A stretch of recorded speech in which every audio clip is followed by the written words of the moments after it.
നമ്മുടെ രോമാഞ്ചത്തിൻ്റെ പ്രൊമോഷനും ഇവിടെ ഉണ്ടായിരുന്നു.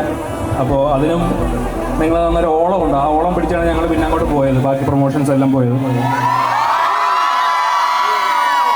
അപ്പോൾ ഇതിനും അതിലൊട്ടും കുറയാത്തൊരു ഓളം പ്രതീക്ഷിച്ചുകൊണ്ട് ഞങ്ങളിവിടെ വന്നിരിക്കുകയാണ്. നിങ്ങൾ നിരാശരാക്കില്ലെന്ന് വിശ്വസിക്കുന്നു. എൻ്റെ സെക്കൻഡ് ടൈമാണ് ജിത്തു പറഞ്ഞ പോലെ രോമാഞ്ചത്തിന് ഇവിടെ വന്നൊരു പൊളി പൊളിച്ചിട്ടുണ്ടായിരുന്നു. അപ്പം ഈ പ്രാവശ്യം ഒരു പാട്ടൊക്കെ നമ്മൾ പാടുന്നുണ്ട്.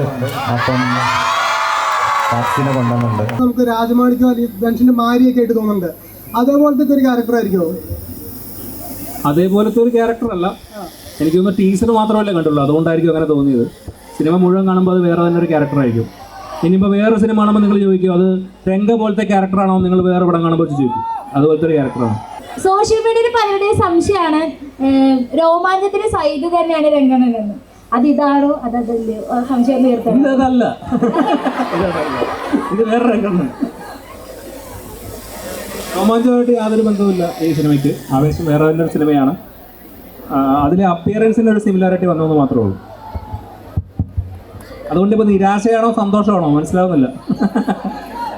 ഇനി നിരാശയാണെങ്കിലും അത് ഈ സിനിമ കാണുമ്പോൾ മാറിക്കോളും. മഞ്ഞുമല സീൻ മാറ്റി, അതേപോലെ ആവേശം മലയാള സിനിമയുടെ സീൻ മാറ്റി. എല്ലാ സീനുകളും എല്ലാ വർക്ക് ചെയ്യുന്ന എല്ലാ പടത്തിനും സീൻ മാറണമെന്നാണ് എൻ്റെ ആഗ്രഹം. അതേപോലെ മാറട്ടെ. Thank you. അത് വേ ഇത് റേ, അതാണ് ഞാൻ. നമസ്കാരം.